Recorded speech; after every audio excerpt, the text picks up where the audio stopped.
नमस्कार, आप लोगों का फिर से स्वागत है। पिछले क्लासेस में हम लोगों ने ओम्स लॉ के बारे में पढ़ा है। किसी भी कंडक्टर के दोनों छोरों को अगर हम बैटरी से कनेक्ट कर दें तो उस कंडक्टर के दोनों छोरों पर पोटेंशियल डिफरेंस पैदा हो जाता है। चूँकि दोनों एंड्स का पोटेंशियल डिफरेंस अलग होता है, इसीलिए हाई पोटेंशियल से लो पोटेंशियल की ओर करंट फ्लो करती है। करंट पोटेंशियल डिफरेंस के प्रोपोर्शनल होती है। करंट बहती ही इसीलिए है क्योंकि पोटेंशियल डिफरेंस है, और इसीलिए करंट पोटेंशियल डिफरेंस के प्रोपोर्शनल होती है। यही था ओम का नियम। इस ओम्स लॉ को पढ़ने के लिए हम लोगों ने बहुत पुरानी बहुत ओरिजिनल कंसेप्ट्स को यूज किया, जैसे फोर्स ऑन द चार्ज और एक्सेलरेशन, ड्रिफ्ट वेलोसिटी वगैरह को। और तब इसके बाद ओम लॉ को पढ़ने के बाद हम लोगों ने बहुत सारे छोटे छोटे टर्म्स को सीखा, जो रेसिस्टेंस है, रेसिस्टिविटी है, या अन्य प्रकार की चीज़ें जैसे ड्रिफ्ट वेलोसिटी वगैरह थी, या फिर कंडक्टर्स हैं, इंसुलेटर्स हैं, उनका टेम्परेचर कोफिशिएंट ऑफ रेसिस्टिविटी है, तो वगैरह वगैरह ये चीज़ें थी। मेरी आपसे दरखास्त है कि एक बार आप किताबों को देख लें और रिवीजन कर लें। आज हम लोग अपने डिस्कशन को आगे बढ़ाएंगे और आज हम लोग ये समझने की कोशिश करेंगे कि सर्किट के अंदर आखिर होता क्या है। सर्किट के जो डिफरेंट एलिमेंट्स हैं उनके बीच में जो चीज़ें चेंज होती हैं, जो चीज़ें चलती हैं, जैसे एनर्जी है, करंट है, पोटेंशियल डिफरेंस है, रेसिस्टेंसेस हैं, इनको हम किस तरह से मैथमेटिकली कैलकुलेट कर सकते हैं। कहने का मतलब है कि आज का क्लास एक बेहद इंपॉर्टेंट क्लास है और मुझे आप लोगों से रिक्वेस्ट है कि आप क्लास को ध्यान से देखें, क्योंकि ये जो टॉपिक है ये 12वीं क्लास के स्टूडेंट्स के लिए आगे के जो पढ़ाई है उसका बेस बनता है। तो चलिए आइए हम लोग देखें कि जो सर्किट है वो किसको कहते हैं। तो सर्किट भैया क्लोज्ड पाथ ऑफ करंट है। एक करंट का क्लोज्ड पाथ सर्किट कहा जाता है। करंट एक पॉइंट से शुरू हुई, वो पूरे एक क्लोज्ड पाथ में घूमती, अपने पहले पॉइंट के पास पहुंच जाए, दोनों एंड्स जुड़ जाए, तो हम इस क्लोज्ड पाथ को सर्किट कह सकते हैं। आप इसको मेश भी कह सकते हैं, आप इसको लूप भी कह सकते हैं। तो वर्ड से कुछ नहीं होता, आप इसको कुछ भी कहें, परंतु ये closed path of the current है। तो आइए देखें कि एक क्लोज्ड पाथ ऑफ करंट में आखिर होता क्या है। ध्यान दीजिए कि यहाँ पे एक रेसिस्टेंस है। सबसे सिंपल हम लोग चीज़ें पढ़ेंगे और कोशिश करेंगे कि आपकी समझ में आए। यहाँ पर एक बैटरी लगी है। ध्यान दीजिए कि ये बैटरी का पॉजिटिव छोर है और ये निगेटिव छोर है। इसके वजह से इस एंड पर पोटेंशियल डिफरेंस पैदा हो जाता है। इस पॉजिटिव छोर से जो यहाँ कनेक्ट है तो इस एंड का पोटेंशियल हाई होता है, और इस एंड को चूंकि आपने निगेटिव छोर से जोड़ रखा है इसलिए यहाँ का पोटेंशियल लो होता है। चूंकि ये हाई पोटेंशियल है, चूंकि ये लो पोटेंशियल है, इसलिए करंट यहाँ से यहाँ बहेगी, और जब करंट बहेगी तो फिर करंट जब चार्जेज होंगे वो वहाँ पे जमा होने लगेंगे, और तो ये बैटरी उन चार्जेज को डिजोल्व कर देगी।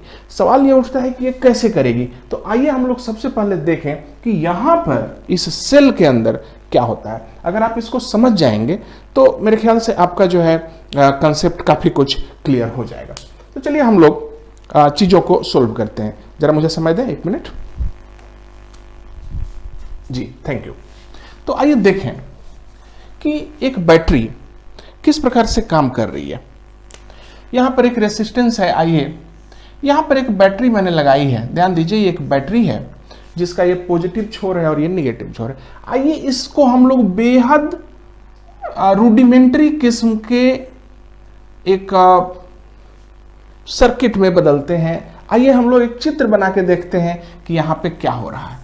ये जो बैटरी है असल में अगर हम लोग उसके अंदर जाएं तो हम पाएंगे कि यहाँ जो निगेटिव छोर और यहाँ जो पॉजिटिव छोर था, गौर कीजिएगा, यहाँ पर जिंक की एक प्लेट लगी है। ध्यान दीजिएगा ये जिंक की प्लेट है और यहाँ पर कॉपर की एक प्लेट, गौर कीजिएगा। और इन दोनों के बीच में इन दोनों को डुबा करके हम लोगों ने एक सॉल्यूशन डाला है जो कि डाइल्यूट H2SO4। इस अरेंजमेंट को हम लोग कहते हैं वोल्टिक सेल। तो मेरा जो पर्पस है, आपके सिर्फ कुछ मिनट लूंगा ताकि मैं एक्सप्लेन कर सकूं कि ये अरेंजमेंट वोल्टिक सेल जो बहुत पुराना अरेंजमेंट है ये किस प्रकार से काम करता है, किस प्रकार से इस करंट को दौड़ाने की कोशिश करता है। अगर हम ये चीज़ समझ जाएंगे तो हमें काफ़ी आसानी होगी। आइए जरा देखते हैं इस वोल्टिक सेल के अंदर क्या होता है। मान लीजिए यहाँ पर एक बोतल है या कोई बर्तन है। इस बर्तन के अंदर हम लोगों ने डाइल्यूट H2SO4 डाला है और यहाँ पर हम लोगों ने एक कॉपर और एक जिंक की प्लेट यहां डाली है। ध्यान दीजिए, सबसे पहले गौर कीजिए कि जो सेल के अंदर ये जो इलेक्ट्रोलाइट भरा पड़ा है ये क्या है? ये H2SO4 है। असल में ये H2SO4 नहीं है, असल में ये H प्लस आयन और SO4 माइनस आयन का एक क्लस्टर है। होता यूं है कि ये जो H प्लस और SO4 माइनस आयन होते हैं ये सॉल्यूशन के अंदर इधर उधर घूमते रहते हैं। वो इस प्रकार से घूमते हैं कि जब भी कभी आप चेक करते हैं तो हमेशा आपको 2 H प्लस और एक SO4 आयन हमेशा साथ में मिलते हैं और आपको H2SO4 मॉलिक्यूल होने का भान होता है। लेकिन ऐसा कुछ निश्चित नहीं है कि यही वाला H प्लस इसके साथ कनेक्ट है। वो एक दूसरे का साथ छोड़ते रहते हैं, एक दूसरे को पकड़ते रहते हैं, कुल मिलाजुला करके ये डायनामिक इक्विलिब्रियम में सिस्टम रहता है। अब आइए कॉपर और जिंक पे गौर करते हैं। बहुत बेसिक बातें इनको समझिए। जिंक जो है बहुत ही इलेक्ट्रोपॉजिटिव मेटल है, तो जिंक चूंकि बहुत इलेक्ट्रोपॉजिटिव है इसलिए इसके पास 2 इलेक्ट्रॉन एक्स्ट्रा पड़े हुए हैं। इन दोनों इलेक्ट्रॉनों की वजह से इस जिंक की पोटेंशियल एनर्जी हाई है, इसका एटम अनस्टेबल है उन्हीं 2 इलेक्ट्रॉनों की वजह से। तो जिंक के अंदर ये टेंडेंसी है कि वो इन दोनों इलेक्ट्रॉनों को लूज कर दे, इनको एनर्जी के साथ लूज कर दे और खुद अपनी एनर्जी कम कर ले। आप जानते हैं कि कोई भी सिस्टम अपनी पोटेंशियल एनर्जी को हमेशा कम करना चाहता है। उसी तरह से ये जो जिंक का एटम है ना, ये भी अनस्टेबल किस्म का होता है। ये पोटेंशियल एनर्जी इसकी थोड़ी हाई होती है, इसलिए ये रेडिली, खुशी से, जल्दी से, खुशी से इलेक्ट्रॉन डोनेट करता है। ये इलेक्ट्रॉन क्यों डोनेट करता है? ये इलेक्ट्रॉन इसलिए डोनेट करता है क्योंकि इलेक्ट्रॉन को डोनेट करने से इसकी एनर्जी थोड़ी कम हो जाती है, ये थोड़ा सा और स्टेबल हो जाता है और वो जो इलेक्ट्रॉन है एनर्जी इसी से लेके बाहर निकल जाते हैं।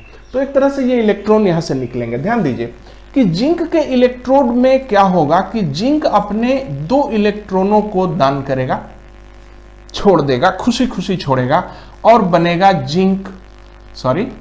2 इलेक्ट्रॉन यहां पे बनेंगे और ये बनेगा जिंक आयन। ठीक से ध्यान दीजिए, तो जिंक ने अपने 2 इलेक्ट्रॉन छोड़े और क्या बन गया? Zinc ion. तो ध्यान दीजिए जिंक आयन 2+ होता है। Very good. तो अब ये जो 2 इलेक्ट्रॉन है ये बेचारे इस जिंक पे ही रह गए, ये इलेक्ट्रॉन कहां जाएंगे? इसने छोड़ दिया। जबकि जो जिंक है ये आयन, चूंकि ये काफी ये सॉल्यूशन के बगल में है, आप देख सकते हैं ये जो सॉल्यूशन है H plus SO4 minus ions, ये इस जिंक वाले इलेक्ट्रोड पे जाके अटैक करते रहते हैं। तो वहां पे जाने पे क्या होता है, ये जो SO4 माइनस आयन है वो इस जिंक वाले को पकड़ लेता है। तो जिंक 2+ आयन जल्दी से जाके SO4 आयन को पकड़ लेता है और बनता है एक ZnSO4। अब ध्यान दीजिए सॉल्यूशन में गड़बड़ी पैदा हो गई है। जिंक ने खुशी से Zn2+ बनाया और इलेक्ट्रॉन बनाए, जिसमें इलेक्ट्रॉन यहाँ पे जमा हो गए और फिलहाल जमा हो गए, और जिसमें Zn2+ आयन SO4 यहाँ जो मौजूद है उसको जाके मिलके ZnSO4 बन गए। यहां तक हम लोग समझ गए। अब सॉल्यूशन में जो H+ बचे हैं वो H+ कहां जाएंगे? तो भैया वो कॉपर के पास चले जाते हैं। तो रिमेनिंग जो H+ हैं वो गो टुवर्ड्स कॉपर, वो कॉपर की ओर जाते हैं। अब देखिए वहां जब कॉपर की ओर जाते हैं तो क्या होता है, कॉपर कोई बहुत रिएक्टिव चीज नहीं है। जब वो कॉपर के पास जाते हैं तो ये जो इनके पास पॉजिटिव चार्ज है वो इस कॉपर को दे देते हैं, दे गिव टू कॉपर। ये H+ अपना पॉजिटिव चार्ज कॉपर को दे देते हैं। तो जैसे ही H+ अपना पॉजिटिव चार्ज कॉपर को देंगे, फटाक से क्या बन जाएंगे? H2, और H2 गैस बन के इसी कॉपर के पास बुलबुले के रूप में वो निकलते रहते हैं। यहां से H2 गैस निकलती है, ध्यान दीजिएगा। अब रही बात, कॉपर को तो दे दिया उन्होंने पॉजिटिव, तो जब कॉपर पॉजिटिव हो गया तो गौर कीजिएगा यहां पर जिंक के इलेक्ट्रॉन ऑलरेडी हैं। आप ये कह सकते हैं कि जिंक के इलेक्ट्रॉन इन कॉपर वाले पॉजिटिव आयनों की ओर अट्रैक्ट होते हैं, और अगर इनको जोड़ दिया जाए तो यहां से इलेक्ट्रॉन इधर की ओर बहते हैं, और जब वो इलेक्ट्रॉन इधर की ओर बहते हैं तो इन आयनों से संपर्क करके वो इलेक्ट्रॉन अपने को न्यूट्रलाइज कर लेते हैं।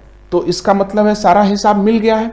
ध्यान दीजिए, जिंक खुद से अपने इलेक्ट्रॉनों को छोड़ता है और जिंक 2+ बनाता है। जिंक 2+ SO4 से मिलकर ZnSO4 बनाता है।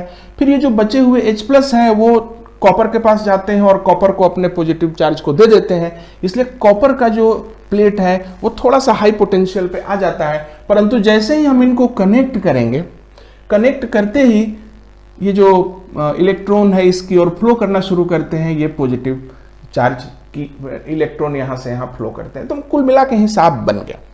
आपने देखा कि इस जिंक प्लेट के अंदर टेंडेंसी है इलेक्ट्रॉन को जमा करके खुद को निगेटिव होल्ड कर लेने की, और इस कॉपर के पास टेंडेंसी है ये इस रिएक्शन के फलस्वरूप पॉजिटिव हो जाता है। तो कॉपर और जिंक के प्लेट के अंदर पोटेंशियल डिफरेंस बन जाता है, और इस पोटेंशियल डिफरेंस की वजह से जब हम इनको जोड़ते हैं तो इलेक्ट्रॉन इधर से जिंक से कॉपर की ओर फ्लो करते हैं या करंट इधर से फ्लो करती है। लेकिन अभी साइकिल पूरी नहीं हुई है, ऐसे फ्लो नहीं चलेगा। इलेक्ट्रॉन यहां तक आया, कॉपर तक आया, इसके बाद ध्यान दीजिए कि सॉल्यूशन में से फर्दर H+ आते रहेंगे। याद रखिए जब H+ जाता है इधर तो इसका मतलब निगेटिव चार्जेस सॉल्यूशन में जाते हैं। ध्यान दीजिए कि अगर सॉल्यूशन से अगर इधर पॉजिटिव चार्ज गए हैं तो इसका साफ मतलब है कि निगेटिव चार्ज जो है इस कॉपर प्लेट से सॉल्यूशन में गए, और फिर H+ के बदले जब SO4 आयन यहां जाते हैं तो इसका मतलब पॉजिटिविटी इधर जाती है।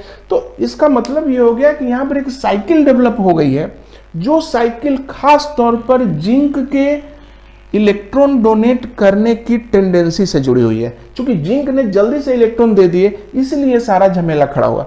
तो यहां पे हम देख सकते हैं ओवरऑल कि थोड़े समय के बाद क्या होगा। थोड़े समय के बाद ये जो जिंक यहां से घुल के जिंक इस इलेक्ट्रोड में से निकल के आ रहा है सॉल्यूशन के अंदर, तो थोड़ी देर के बाद क्या होगा कि ये सारे का सारा जिंक आ जाएगा, ZnSO4 बन जाएगा। H2SO4 के सॉल्यूशन के बदले ZnSO4 का सॉल्यूशन तैयार हो जाएगा। चूंकि जिंक का इलेक्ट्रोड रहेगा ही नहीं तो फर्दर इलेक्ट्रिसिटी बंद हो जाएगी। और दूसरी बात है कि यहाँ जो कॉपर है इसके बगल से हाइड्रोजन निकल रहा है, तो ये हाइड्रोजन भी थोड़ा सा, चूंकि हाइड्रोजन वहां पे है इसलिए बाकी फर्दर जो हाइड्रोजन एटम्स हैं, आयंस हैं, उनको कॉपर से रिएक्ट करने से, कॉपर के पास जाने से रोकता है। तो कुल मिला जुला के ये एक बहुत ही पुरानी किस्म की बहुत ही साधारण सेल है। मेरा पर्पस सिर्फ इतना था कि आप ये जानें कि जिंक के अंदर टेंडेंसी है इलेक्ट्रॉन को जल्दी छोड़ देने की, और इस टेंडेंसी की वजह से जिंक अपने ऊपर निगेटिव चार्ज जमा करता है, और इस निगेटिव चार्ज की वजह से बाद में फर्दर कॉपर के पास फाइनली पॉजिटिव चार्जेज आते हैं। इन दोनों के बीच पोटेंशियल डिफरेंस ऑलरेडी पैदा हो चुका है, और इसलिए जब हम इनको जोड़ते हैं आपस में तो फिर करंट फ्लो होने लगती है। और जब करंट फ्लो होती है, जब यहां से इलेक्ट्रॉन घटते हैं, ध्यान दीजिए, जब यहां से इलेक्ट्रॉन इधर की ओर जाते हैं तो सॉल्यूशन से फर्दर इलेक्ट्रॉन जिंक प्लेट पे आते हैं, और सॉल्यूशन से आते हैं तो यहां से फिर वापस सॉल्यूशन में फिर आते हैं। तो इस तरह से एक इलेक्ट्रॉनों की पूरी साइकिल तैयार हो जाती है। अगर आप इस चीज को खुद से सोचेंगे कि भाई कहां से कहां कौन जा रहा है, तो आपको पता चलेगा कि एक साइकिल है जो खुद से चलती रहती है, और इस चलने के फलस्वरूप जिंक सेक्रीफाइस होता है, H2SO4 ZnSO4 में परमानेंटली बदलता चला जाता है, और करंट चलती रहती है। तो ये बैटरी का बेसिक फंडामेंटल हुआ। एक बैटरी के अंदर एक इलेक्ट्रोलाइट होता है, सामान्यतः 2 इलेक्ट्रोड होते हैं। ये दोनों इलेक्ट्रोड अलग अलग रिएक्टिविटी के मेटल्स हो सकते हैं, उनकी रिएक्टिविटी अलग अलग है, और इसीलिए एक जल्दी इलेक्ट्रॉन छोड़ देता है और खुद को निगेटिव बना लेता है, दूसरा वाला उसके मुकाबले थोड़ा सा कम निगेटिव होता है या उसके मुकाबले पॉजिटिव हो जाता है। इन्हीं दोनों के चलते इन दो पॉइंट्स के बीच पोटेंशियल डिफरेंस रहता है, करंट पास होती है, करंट पास होने से पोटेंशियल फिर घटता है, परंतु जो सॉल्यूशन है वो फिर से चार्जेज को ब्रेक करने लगता है, और उन जो चार्जेज यहाँ पे खत्म हो गए थे उनको फिर से मॉडिफाई करके यानी पोटेंशियल डिफरेंस को मेंटेन रखता है। तो ओवरऑल ये जो पूरी कहानी मैंने आपको सुनाई, इस कहानी से आपको यही पता चला होगा कि जो बैटरी है, जो कि सेल है, उसके अंदर इलेक्ट्रोलाइट होते हैं, और वो इलेक्ट्रोलाइट खुद को डिकम्पोज करके इन दोनों टर्मिनल्स के बीच पोटेंशियल डिफरेंस मेंटेन रखते हैं और करंट चालू रहती है। ऐसा तब तक होता है जब तक इलेक्ट्रोलाइट और इलेक्ट्रोड केमिकली पूरी तरह से डिसइंटीग्रेट ना हो जाए, कुछ अन्य कंपाउंड ना बन जाए, तब तक ये प्रोसेस चलता रहे। तो अब हम लोग ये समझ गए कि ये जो सेल है किस प्रकार से काम करती है। तो इसको हम लोग लिख सकते हैं कि सेल्स के अंदर जो इलेक्ट्रोड है एंड इलेक्ट्रोलाइट, ये दो चीजें मिल करके, इलेक्ट्रोलाइट मिल करके both together maintain the potential difference between the terminals, और चूंकि वो टर्मिनल्स के बीच पोटेंशियल डिफरेंस मेंटेन करते हैं, इसलिए जब तक ये पोटेंशियल डिफरेंस मेंटेन रहेगा, जब तक ये सही सलामत रहेंगे, सर्किट में करंट बहती रहती है।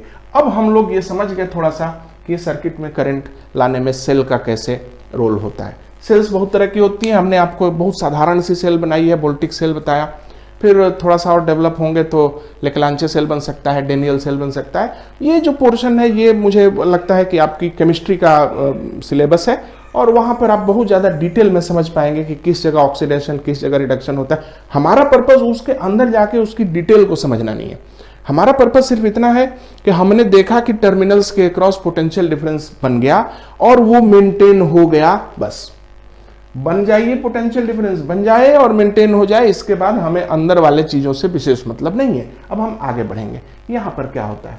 तो जब ये पोटेंशियल, ये पॉजिटिव है और ये निगेटिव है टर्मिनल पोटेंशियल डिफरेंस, तो यहाँ से इस तरफ करंट बहेगी। तो इस तरह से हम लोग समझ गए कि करंट बहने में किस तरह से एक बैटरी का, एक सेल का रोल होता है। अब हम लोग आगे बढ़ेंगे और देखेंगे कि जब हम इस सेल के अंदर की चीज़ों के डिकम्पोजिशन से, उसके अंदर के केमिकल रिएक्शन से बाहर करंट बहती है, और वो जो करंट है हमारे सर्किट के अंदर तरह तरह के फिजिकल चेंजेज लाती है, तो हम उनको कैलकुलेट कैसे करेंगे। तो ध्यान दीजिए, सर्किट के अंदर कैलकुलेशन करने के लिए आपने ओम लॉ पढ़ा होगा, बहुत सारी चीज़ें आपने पढ़ी होंगी। तो हम लोग सबसे पहले ये देखेंगे कि calculations of various quantities in A circuit को हम लोग किस लॉ से समझ सकते हैं। ध्यान दीजिए कि एक बहुत पॉपुलर लॉ है जिसको हम कहते हैं किरचॉफ लॉ। ध्यान दीजिएगा, किरचॉफ लॉ, असल में ये लॉ नहीं है, एक किस्म का रूल है। ध्यान दीजिए कि लॉ और रूल में अंतर है। लॉ एक ओरिजिनल चीज होती है, लॉ है वो, और रूल जो होती है उसी लॉ को अलग अलग रूल्स से समझा जाता है या मेथड होता है। तो किरचॉफ लॉ एक बहुत ओरिजिनल चीज नहीं है। किरचॉफ लॉ जो एक चीजों को समझने का एक तरीका है, अन्य लोगों ने भी अलग अलग रूल्स बनाए हैं, वो सभी एक जैसे काम करते हैं। तो चलिए हम लोग किरचॉफ लॉ और रूल्स को देखें। तो सबसे पहले मैं ये कहना चाहता हूं कि जरा आप इसको ध्यान से देखिएगा, क्योंकि 12वीं क्लास के सिलेबस में ये बड़ी समस्या है। अगर आप इसको समझ जाएंगे, जो कि मेरा टारगेट है कि मैं एकदम जीरो से इसको हीरो तक ले जाऊं, तो आप भी ध्यान देंगे तो आपको बहुत अच्छा लगेगा और आपके कंसेप्ट में मदद मिलेगी। तो सबसे पहली बात, किरचॉफ लॉ किस बारे में है। किरचॉफ लॉ सर्किट के अंदर विभिन्न करेंट्स और विभिन्न वोल्टेज को कैलकुलेट करने का एक तरीका मात्र है। तो ये दो चीजों पे डिपेंड करता है, डिपेंड्स या बेस्ड है। क्वेश्चन है कि ये किस चीज पर बेस्ड है। Based on two laws, natural laws हैं इसके पीछे। कौन से दो लॉ हैं भैया? तो सबसे पहला लॉ है कंजर्वेशन ऑफ चार्ज, जो आपने पढ़ा होगा। कंजर्वेशन ऑफ चार्ज तो कंजर्व्ड है ना, ये नेचर का नियम है। और दूसरा कंजर्वेशन ऑफ एनर्जी। ये दो प्रकार के जो नेचर के नियम हैं, इन्हीं दोनों पर किरचॉफ के नियम बेस्ड है। तो जनरली जो किरचॉफ के नियम है उनको हमारे सिलेबस के हिसाब से दो तरीके से पढ़ा जाता है। सबसे पहला हम लोग पढ़ेंगे फर्स्ट लॉ, जिसको हम लोग कहते हैं Kirchhoff's junction rule. Kirchhoff's junction rule क्या है? ध्यान दीजिएगा, किरचॉफ का पहला वाला जो लॉ है उसको हम जंक्शन रूल भी कह सकते हैं। एक छोटी सी चीज है जो बहुत आसान है, उसको आप समझने की कोशिश कीजिए। ये जो जंक्शन रूल है ये कंजर्वेशन ऑफ चार्ज पर बेस्ड है। कहता है कि अगर यहाँ पे कुछ तार आ करके मिले हों, इस पॉइंट पे ध्यान दीजिएगा, जिसमें यहाँ पे करंट I1 हो, यहाँ पे करंट I2 हो, यहाँ बाहर निकल रही हो, यहाँ अंदर जा रही हो, यहाँ बाहर निकल रही हो। आपने देखा कुछ करंट अंदर जा रही है, कुछ करंट बाहर निकल रही है, यहाँ पे जंक्शन है। तो कुछ वायर्स अगर यहाँ पे कनेक्ट हों, तो ध्यान दीजिए कि इस जगह पे कोई चार्ज तो नहीं जमा होता। ये कोई जगह, कोई कैपेसिटर तो नहीं है जो चार्ज को स्टोर करती होगी, यानी इस जगह पे चार्ज का स्टोरेज नहीं होगा। इसका मतलब है कि इस लोकेशन में टोटल चार्ज स्टोर्ड 0 होगा। सही है, dt टाइम में। तो आइए देखते हैं कि इस लोकेशन पे कितना चार्ज आया होगा। तो ये करंट I है, इसलिए हम इसको लिख सकते हैं कितना चार्ज आया, I1 dt। ये भी आया होगा तो इसलिए इसके कितने चार्ज आए होंगे, I2 dt। ये I3 निकला है, इसलिए चार्ज इसमें से निकल गया होगा, कितना, I3 dt। ये I4 आया है, इसलिए हम कह सकते हैं प्लस I4 dt। और ये I5 निकला है तो हम कहेंगे माइनस I5 dt। ये सब जो आए, जो चार्ज इसमें आए और जो निकले, ये सब मिला के जीरो थे, क्योंकि यहां पे कोई चार्ज न स्टोर था और न स्टोर बाद में होगा। कितनी आसान है सब कुछ। जो करंट आया चार्ज लेके आया, जो करंट गया चार्ज लेके गया। लेकिन ये सभी आने वाली करंटें और जाने वाली करंटें, जो कुछ भी इन्होंने किया है, टोटल चार्ज यहाँ पे जीरो ही होगा।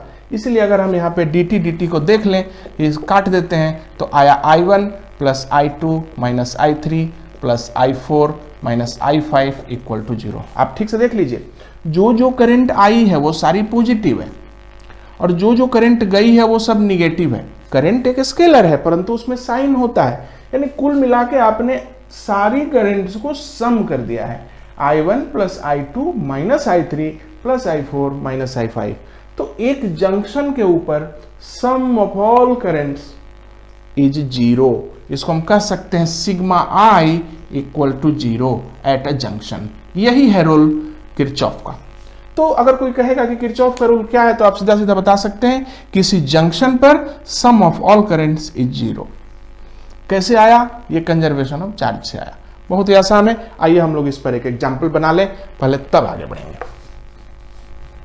ध्यान दीजिए कि जब हम लोग करंट्स को देखें तो अगर एक साइड की करंट पॉजिटिव है तो दूसरे साइड की करंट को निगेटिव मानना चाहिए, क्योंकि करंट में डायरेक्शन होता है, स्टिल वो स्केलर है। चलिए हम लोग एक सवाल बना के देखते हैं। अब देखिए यहां पे एक इस तरह का हमने एक बनाया है, 2 ओम, 4 ओम, 6 ओम, 3 ओम, 2 ओम, 3 ओम। चलिए हमने बनाया। यहां से 10 एम्पियर करंट जा रही है और यहां पे 2 एम्पियर करंट है, इधर 3 एम्पियर करंट है, इधर 7 एम्पियर करंट है। तो बाकी सारी करंट्स को निकालें।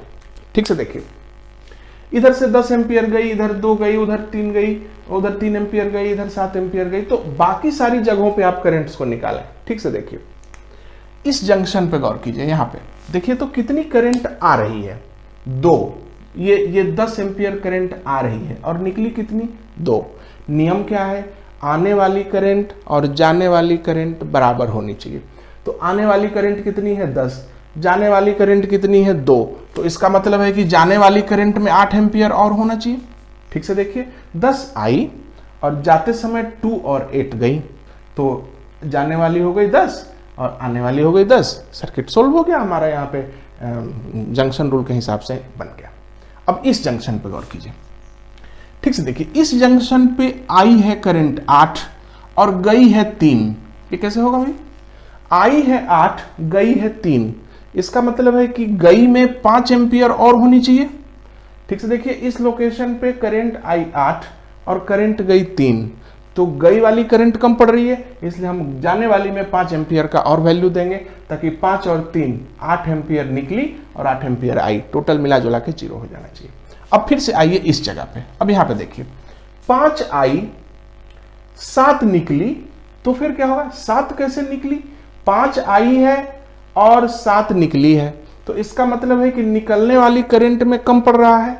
तो यहां पे देखिए 7 निकली है, 5 आई है, तो निश्चित रूप से 2 एम्पियर और आएगी। गौर कीजिए, यहाँ पे 5 एम्पियर आई, 2 एम्पियर आई, कितना हो गया? 7 एम्पियर आई। देखिए 7 एम्पियर निकली, हिसाब मिल जाता है। तो इस तरह से इस प्रकार के जो पोर्शंस हैं, इनको हम हल्के सवाल इसमें है, बहुत आसान कहाँ है, हर जंक्शन पे देख के विचार कीजिए, सवाल आराम से बन जाएगा। इसको हम लोग कहते हैं करंट का डिस्ट्रीब्यूशन करना।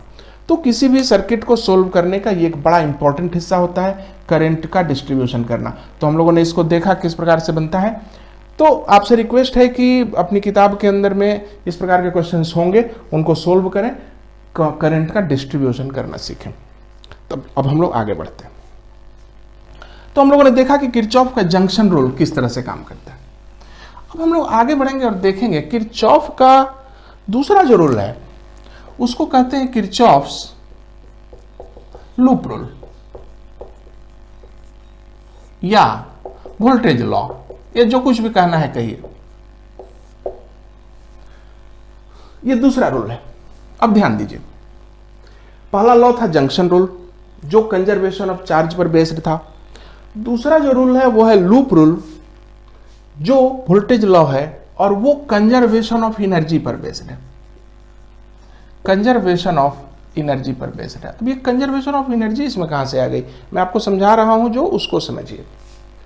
कंजर्वेशन ऑफ एनर्जी यहां पर आती है, देखिए बैटरी के अंदर जो वोल्ट है 10 वोल्ट, 20 वोल्ट, 50 वोल्ट, वो क्या होता है। ध्यान दीजिए, बैटरी के अंदर समझिए कि 10 वोल्ट का मतलब क्या होता है। 10 वोल्ट का मतलब है एक चार्ज को, एक कूलम के चार्ज को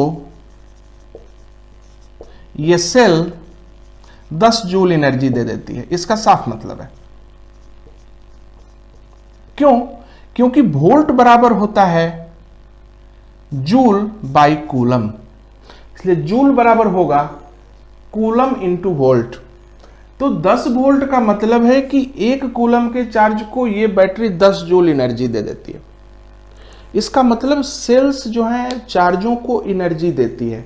कहां से एनर्जी आती है, अभी अभी हम लोगों ने वोल्टिक सेल में डिस्कस किया था, वो जो इलेक्ट्रोड है ना, इलेक्ट्रोड अपने एनर्जी को इलेक्ट्रॉन को थोड़ा सा दे करके अपने शांति हो जाता है।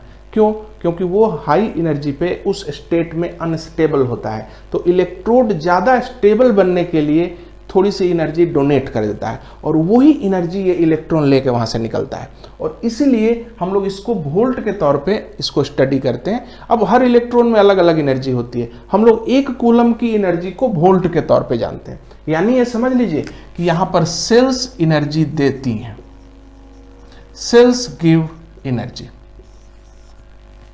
कितना एनर्जी देती हैं?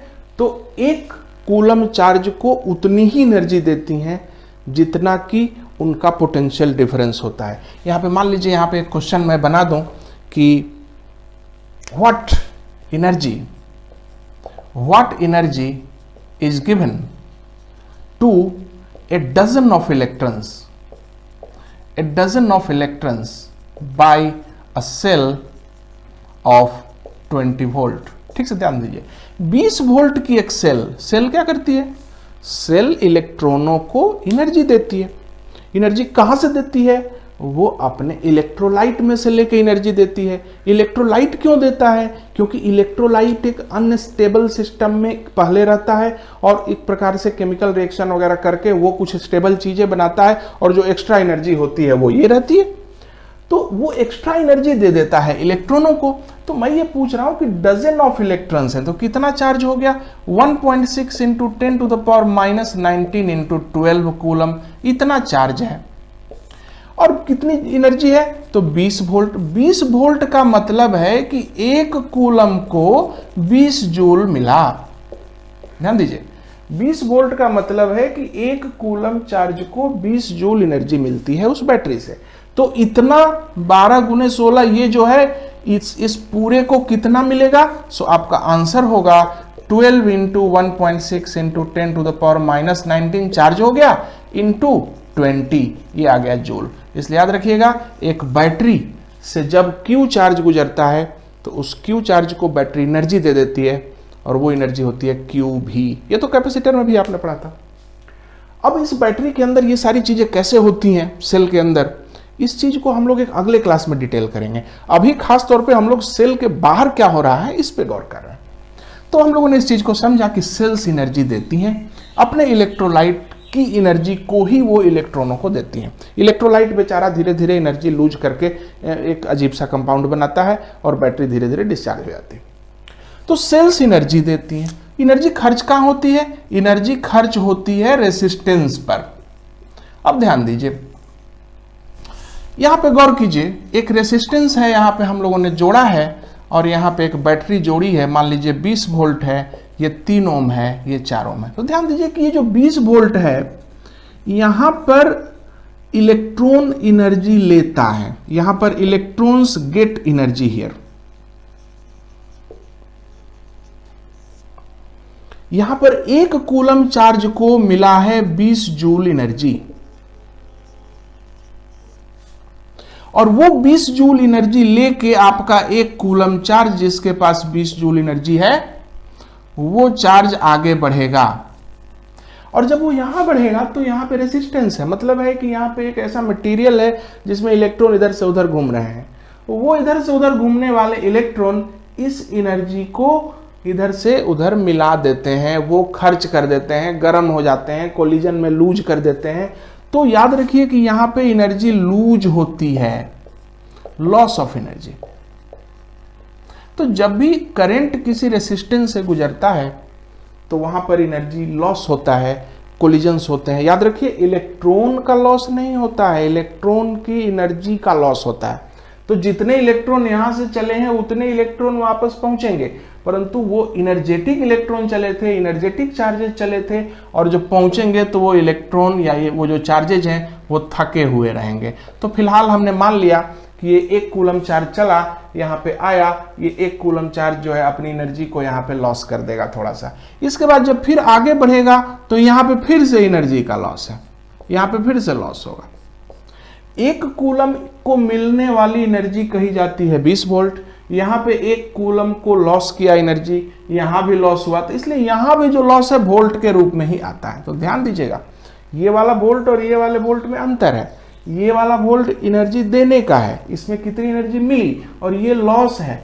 तो सारे सर्किटों में रेसिस्टेंस पर लॉस हुआ है और यहाँ पर गेन हुआ है। ये 20 जूल लेके चला, हो सकता है कि यहाँ कुछ लॉस कर दे, यहाँ कुछ लॉस कर दे, सब मिला जुला के 0 करके यहाँ पर आ जाएगा। फिर बैटरी एनर्जी देगी और फिर वो चल पड़ेगा। तो कहने का मतलब है कि एक सर्किट के अंदर बैटरी एनर्जी देती है और रेसिस्टेंसेस पर वो एनर्जी लॉस की जाती है। उसी एनर्जी को पर कूलम वोल्ट के नाम से जानते हैं। इसलिए एनर्जी में कुछ वोल्ट यहाँ पे एनर्जी मिलती है बैटरी की, और यहाँ पे वो सारे वोल्टेज जो होते हैं लॉस होते हैं। तो किरचॉफ का रूल कहता है, किरचॉफ का जो लूप रूल है वो कहता है कि बैटरी ने जो एनर्जी दी उतनी ही एनर्जी लॉस करेंगे ना। इसीलिए जितनी एनर्जी बैटरी ने दी उतनी टोटल आपको एनर्जी लॉस होती हुई रेसिस्टेंसेस पे दिख जाएगी। So it says that in a closed circuit, closed loop, the total, ध्यान दीजिएगा, energy supplied by cell is equal to sum of energy lost at resistors। ध्यान दीजिएगा, अब एनर्जी को आप वोल्टेज कह दीजिए क्योंकि 1 कूलम का मामला है, और यहां पे भी वोल्टेज लिख दीजिए, तब आप देखिए तो क्या बन गया, in a closed loop the total voltage supplied by cells is equal to the sum of voltages lost by resistors. इसका मतलब है कि एक सर्किट के अंदर एक पॉइंट से शुरू करेंगे और घूम घाम के जब वापस उसी पॉइंट पे आएंगे तो टोटल वोल्टेज में होने वाला चेंज 0 होगा। आइए हम लोग देखें कि इस चीज को हम कैसे रिप्रेजेंट करते हैं। एक सर्किट पे आइए, सबसे पहले एक सर्किट पे आइए। ये बैटरी है, ये 20 वोल्ट है, और यहाँ पे 4 ओम है, और इस तरह से, बस इतना ही मैं बता रहा हूं आपको, और कुछ नहीं कर रहा। तो मान लीजिए कि इस बैटरी से करंट निकली I is equal to I निकली। चलिए, यह है A, यह है B। गौर कीजिएगा, सबसे पहले देखिए ये बैटरी है, ये I है और ये 4 एम्पियर है। तो चीजों को मैथमेटिकली कैसे लिखना है हम लोग उस बात पे गौर करेंगे, इसको बाद में हम लोग फिर से पढ़ लेंगे। ध्यान दीजिए कि A से शुरू कीजिए, लिखिए VA, कुछ भी होगा VA पर कोई एनर्जी होगी।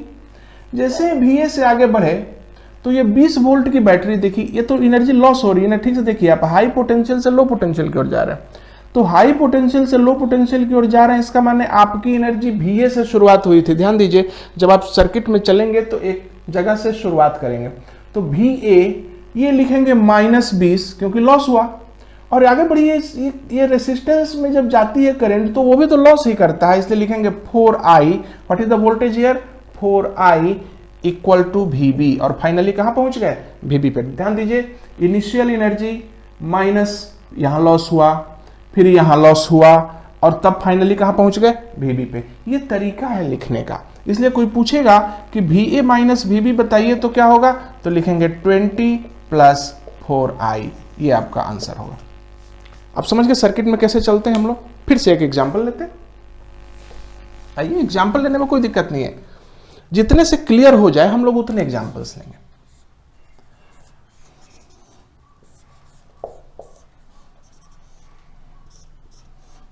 20 वोल्ट, 4 ओम, 10 वोल्ट, 3 ओम, 2 ओम। ठीक से देखिए, यहां ए है, यहां बी है, यहां सी है, यहां डी है, यहां ई है। ठीक से देखिएगा, यहां पर 6 ओम है। मैं कह रहा हूं कि यहां पर 3 एम्पियर करंट है और यहां पे 2 एम्पियर करंट है और यहां पे 6 एम्पियर करंट है।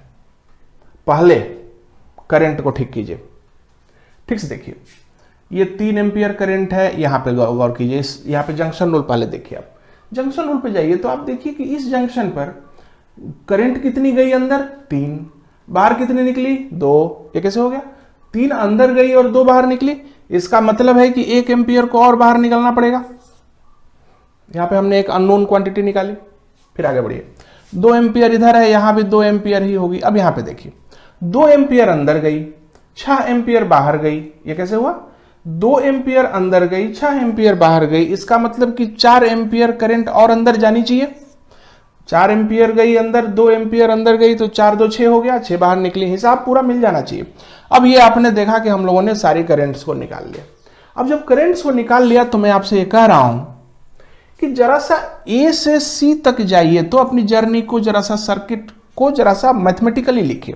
ध्यान दीजिएगा, ए से सी तक जब जाते हैं तो अपनी सर्किट को, अपने इस नॉलेज को मैथमेटिकली रिप्रेजेंट कीजिए। गौर कीजिएगा, जब आप बैटरी के अंदर जाते हैं, ध्यान दीजिएगा, बहुत सारी चीजें इंपॉर्टेंट हैं। इस बैटरी के अंदर जब आप इधर से जाएंगे, ये तो पॉजिटिव से निगेटिव की ओर जा रहे हैं, तो एनर्जी घटेगी, यानी वोल्टेज घटेगा। लेकिन जब इधर से इधर जाएंगे तो वोल्टेज बढ़ेगा। ये कॉमन सेंस है। और ध्यान दीजिए, अगर रेसिस्टेंस है और करंट ऐसे जा रही है, रेसिस्टेंस है, तो याद रखिए कि करंट तो जाती ही है, क्यों भाई, लॉस करने के लिए। करंट जाती ही है लो पोटेंशियल की ओर, ये पहले से हम जानते हैं। इसलिए जब आप करंट के डायरेक्शन में जाएंगे तो पोटेंशियल हमेशा लॉस करते हुए जाएंगे। इसलिए इस जगह पे आप लिखेंगे, ए से बी की ओर लिखेंगे तो ये घटता पोटेंशियल होगा, घटता हुआ आई आर होगा, माइनस आई आर लिखेंगे इस चीज को। ऐसे जाएंगे तो, और उधर से आएंगे तो बढ़ता हुआ आई आर लिखेंगे, इधर से आएंगे तो प्लस आई आर लिखेंगे। याद रखिएगा, करंट के साथ चलिएगा, पोटेंशियल घटता हुआ जाएगा, करंट के उल्टा बढ़िएगा, पोटेंशियल गेन कीजिएगा। तो चलिए, हम लोग इस सवाल को जब समझ गए तो आइए इस क्वेश्चन पे आइए, क्योंकि चीजें बहुत इंपॉर्टेंट हैं और इसीलिए मैंने ये वीडियो बनाने का प्रयास किया है। पूरी तरह से न्यूमेरिकल बेस्ड होगा। चलिए हम लोग ए से सी तक चल के देखें। लिखिए भी ए, शुरुआत हो गई। ये तो करंट के साथ जा रहे हैं आप, तो 6 माइनस 6, 3 दूनी 6। आगे बढ़िए, करंट नहीं लेना है, करंट रेसिस्टेंस का प्रोडक्ट लेना है, इसलिए यहां पे लिखा हमने -6। फिर यहां बढ़िएगा तो इसको छोड़ दीजिए, 2a से कुछ नहीं होता। यहां देखिए तो ये तो लॉस है ना, -10, बैटरी पे डायरेक्ट लॉस। फिर आगे बढ़िए, कुछ नहीं, इधर आगे बढ़िए। अरे अरे, ये तो क्या हो रहा है, यहाँ पे इधर की ओर जब आ रहे हैं तो करंट सामने से आ रही है, सामने से करंट है तो आपको गेन मिल रहा है ना, तो हो गया +4 चौक 16। फिर आगे बढ़िए, फिर से यहाँ लॉस हो रहा है, -20 बराबर VC। तो VA से चल के घूमते फिरते चीजों को देखते हम फाइनली VC पर पहुंच गए। ये तरीका होता है लिखने का। चलिए हम लोग जरा VA से VB की ओर चलते हैं। VA -6 -3 बन जा इक्वल टू VB, ऐसे लिखते हैं। चलिए हम लोग C से E की ओर चल के दिखाते हैं। VC गेन लॉस, देखिए ठीक से, VC से शुरुआत किया, 20 वोल्ट का गेन, 16 वोल्ट का लॉस, फिर 36 वोल्ट का लॉस बराबर VE। तो इनिशियल पॉइंट से लॉस गेन करते करते जहां फाइनल पहुंचते हैं उसको आप फाइनल पॉइंट का पोटेंशियल मान लीजिए। ये तरीका आप अपनाएंगे सर्किट में। जब आपको कहूंगा कि भाई इस पॉइंट से इस पॉइंट तक चलो, तो आपको 2 चीजें ही मिलेंगी, या तो बैटरी मिलेगी, नहीं तो करंट रेसिस्टेंसेस मिलेंगे। तो बैटरी मिलेंगी तो देख लीजिएगा कि आप पोटेंशियल राइज कर रहे हैं कि पोटेंशियल फॉल कर रहे हैं, तो आपको पता चल जाएगा। और करंट के तौर पे सीधा ग्रामर है कि अगर करंट आपको सामने से आता हुआ मिल रहा है, then you are gaining it, plus IR कर दीजिएगा। और अगर करंट आप ही के साथ जा रहा है, उधर करंट के साथ जब भी आप चलेंगे पोटेंशियल को लॉस करते हुए जाइएगा। तो इस तरह से हम लोगों ने यहाँ पे गौर किया कि किस तरह से सर्किट के अंदर एनर्जी रेसिस्टेंसेस के आने से घटती है और बैटरियों के आने से चेक करना पड़ेगा कि घटती है या बढ़ती है। तो बैटरी अपने क्रॉस एनर्जी को घटाती बढ़ाती है और उसी तरह से रेसिस्टेंस जब है वो भी करंट जब बहती है उनके अंदर तो वोल्टेज घटता और बढ़ता है। तो इस तरह से हम लोगों ने देखा कि हमारा मैथमेटिक्स किस तरह से इस चीज़ को रिप्रेजेंट करने में हमारी मदद करता है। अब आइए हम लोग जरा सा एक और सर्किट लें ताकि थोड़ा सा कंसेप्ट डेवलप हो सके। 20 वोल्ट है, यहाँ पे 3 ओम है और यहाँ पे 4 वोल्ट है और ये इस जगह पे 10 वोल्ट है और 4 ओम है। चलिए इस तरह से हम लोगों ने लिखा और सर्किट के अंदर करंट है, कैसी भी करंट है, इससे कोई फर्क नहीं पड़ता हमें।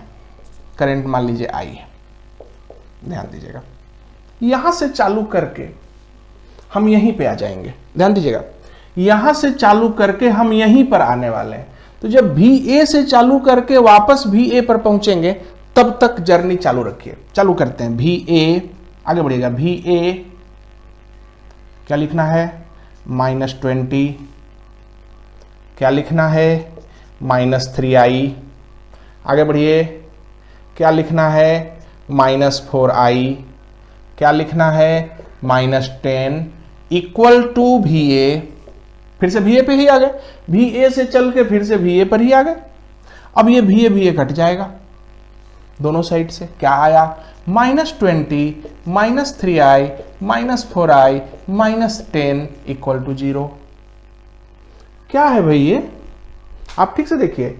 ये 20 क्या है, बैटरी का वोल्टेज। 3i क्या है, यहाँ का वोल्टेज। 4i क्या है, यहाँ का वोल्टेज। ये कहाँ है, बैटरी का वोल्टेज। यानी ये सारे वोल्टेजेज हैं और मिलके 0 है। यानी हम कह सकते हैं कि एक क्लोज्ड लूप में अगर एक पॉइंट से शुरू हो के पूरे लूप में चेक करें तो टोटल पोटेंशियल डिफरेंस 0 होता है। और यही स्टेटमेंट किरचॉफ का वोल्टेज रूल है। किरचॉफ का वोल्टेज लॉ कहता है, केवीएल कहता है, सेकेंड लॉ लूप लॉ कहता है कि इन ए क्लोज्ड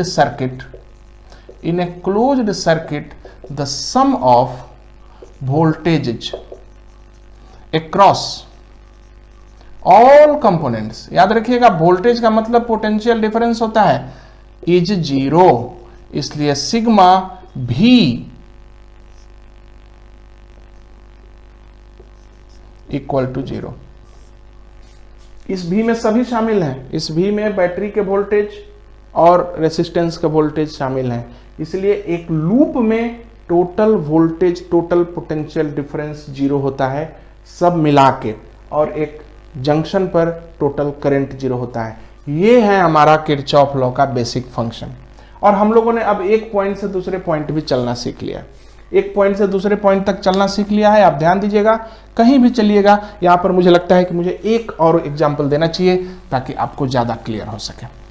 ध्यान दीजिएगा, एक और एग्जाम्पल मुझे मन करता है, क्योंकि 12th क्लास को मैं जब पढ़ाता था तो मुझे लगता था कि मैं कितने भी एग्जाम्पल्स दे दूं वो बच्चे जो थे वो संतुष्ट नहीं होते थे। उनके मन में एक और मन रहता था कि सर एक एग्जाम्पल देते तो शायद मेरा क्लियर हो जाता। तो मेरी भी इच्छा रहती है कि मैं और भी ज़्यादा एग्जाम्पल दे दूं ताकि आप ज़्यादा क्लियर कर सकें। लेकिन कम से कम एक एग्जाम्पल तो अभी बनता है ताकि आप फिर से एक बार सर्किट के अंदर चलना सीख सकें। याद रखिए, सर्किट के अंदर चलना सीखना है। तो ध्यान दीजिए, चलिए एक हम लोग, ये रहा रेसिस्टेंस, ये बैटरी रही, ये ऐसे रहा, एक और बैटरी रही, ये रेसिस्टेंस रहा। 2 ओम, 4 वोल्ट, 10 ओम, 6 वोल्ट, 5 ओम। चलिए चल के दिखाइए। चल के दिखाना है, कहीं से भी दिखाना है। करंट कैसे भी बना दीजिए, करंट कैसे भी बना दीजिए, लेकिन करंट चाहे जैसे बनाए लेकिन जंक्शन रूल टूटना नहीं चाहिए। ध्यान दीजिएगा। तो यहां पे जंक्शन है ही नहीं, यहां कोई जंक्शन नहीं है, इसलिए जो भी करंट दीजिएगा, जिधर भी करंट दीजिएगा, सब ठीक होगा। जंक्शन बनेंगे तब सावधानी रखी जाएगी। चलिए आगे बढ़ते हैं, कहीं से शुरू कर दीजिए। चलिए यहां से शुरू करते हैं, यहां से शुरू करते हैं। लिखिए सारे पोटेंशियल्स, आइए बढ़िए। -5i, क्यों भैया, करंट के साथ चल रहे हैं आप, लॉस। -5i, -2i, फिर से -4 -10i -6 इक्वल टू 0। इसी चीज को आपने कहा कि हम इधर से घूमते हैं, अगर इधर से घूमे तो भी कोई प्रॉब्लम नहीं है। इधर से घूम के दिखाइए, ठीक है। चलिए इधर से, यहां से चालू करते हैं। चलिए चालू कीजिए, यहां से चालू हुआ है 6 प्लस 10i, सामने से करंट आ रही है, plus 10i plus 4 plus 2i plus 5i equal to 0। तो आप इधर से घूमे चाहे इधर से घूमे, आप सिर्फ ध्यान रखें कि इस पॉइंट से चालू किया, उस पॉइंट तक आपको खत्म करना है। ये दोनों इक्वेशन एक ही हैं, इसे कोई फर्क नहीं पड़ता क्लॉकवाइज घूमते हैं माइनस एंटी क्लॉकवाइज घूमते हैं, इससे कोई फर्क नहीं पड़ता। मुझे लगता है कि मैंने एक और एग्जांपल देकर के थोड़ा सा और क्लैरिफाई किया चीज़ों को। तो अभी तक का जो हमारा सिलेबस रहा उसके अंदर में हम लोगों ने देखा कि किस तरह से एक बैटरी, एक सेल पोटेंशियल डिफरेंस पैदा करती है। एक सेल के अंदर इलेक्ट्रोलाइट होता है, इलेक्ट्रोड होते हैं, इलेक्ट्रोलाइट और इलेक्ट्रोड आपस में रिएक्शन करने के लिए प्रॉम्प्ट होते हैं, क्योंकि ऐसा करने से उनकी एनर्जी घटती है और वो जो एनर्जी एक्स्ट्रा रहती है वो इलेक्ट्रॉनों को मिल जाती है। उन इलेक्ट्रॉनों को जब एनर्जी मिल जाती है तो दोनों इलेक्ट्रोडों के बीच जब पोटेंशियल डिफरेंस पैदा होता है तो इलेक्ट्रॉन बहते हैं एक जगह से दूसरी जगह की ओर, और वो जो बहने का प्रोसेस है वो कंटिन्यूड रहता है, क्योंकि इलेक्ट्रॉनों की सप्लाई इलेक्ट्रोड करता रहता है, इलेक्ट्रोलाइट करता रहता है। तो ये सप्लाई चालू रहेगी, इसके वजह से करंट चालू रहेगी। और हम लोगों ने ये भी पढ़ा कि एक बैटरी एनर्जी देती है, रेसिस्टेंसेस जो हैं उस एनर्जी को खर्च करते हैं। तो एक बैटरी के द्वारा दिया गया वोल्टेज बराबर होगा रेसिस्टेंसेस के अक्रॉस लॉस किया गया पूरा वोल्टेज। और ओवरऑल ये जो लॉ है इसको हम केवीएल के नाम से जानेंगे। तो किरचॉफ के दो नियम हैं, एक कंजर्वेशन ऑफ चार्ज पर बेस्ड है जिसको आप जंक्शन रूल कहते हैं, जिसके हम लोगों ने एग्जाम्पल्स देखे, और एक है वोल्टेज रूल या लूप रूल, इसको इस तरह से लिखना है। तो सावधानी बरतिएगा, किरचॉफ का जंक्शन रूल है sigma I equal to 0 at a junction. इतने कम वर्ड्स में कहीं नहीं आपको मिलेगा। Sigma I equal to 0 at a junction, sigma भी equal to 0 in a loop. यही दो नियम हैं किरचॉफ के। जंक्शन पर टोटल करंट का सम 0, लूप के अंदर टोटल वोल्टेज 0। तो चलिए इन्हीं चीज़ों के साथ में मैं आपको इनवाइट करता हूं कि आप अपनी किताब से कुछ सवालों को सॉल्व करें। सारी किताबों में इस पर बेस्ड सवाल नहीं है, क्योंकि हम लोग थोड़ा सा दूसरे तरीके से पढ़ रहे हैं। कोई दिक्कत नहीं है, जब अगला हम लोग क्लास लेंगे तो उसमें हम लोग जो चीज़ें पढ़ेंगे, प्रैक्टिस करेंगे, तब हम लोगों को किताब में सवाल भी मिलेंगे। तब तक एक बार और रिवाइज कर लीजिए इसको, हम लोग फिर मिलते हैं। Thank you.